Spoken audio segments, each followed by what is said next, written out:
down into the beautiful Jamison Valley below. Now, just a quick reminder before we head off to keep the hands on any loose and valuable items, including small children. This happens to be the world's steepest railway, folks. So hold on tight. Down we go into the valley. Let's have a bit of fun.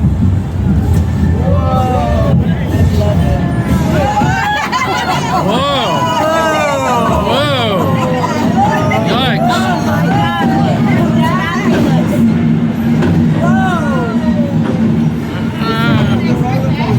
Yikes!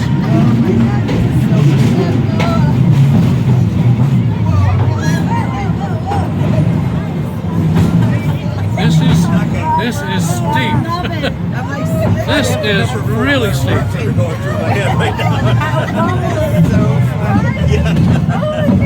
Yeah, love isn't one of them. Ayala.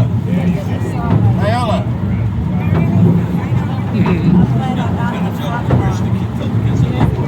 Yeah.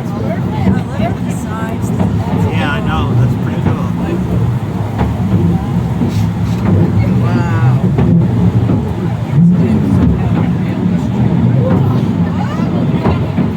Yeah, this would be hard to walk down steps. How cool is this? Are we there? All right, folks, yes we are. Welcome to the Jamison Valley. When the train comes to a complete stop, I'm going to open up doors on the left-hand side. Folks, here are your options. If you'd like to head over to the blue ride known as the Cableway, it's a 10-minute walk through the boardwalk, through the rainforest. It is a lovely little stroll. It's 10 minutes. Straight up the stairs, across the railway bridge above our heads. That is where the 10-minute walk starts. And it'll take you straight to the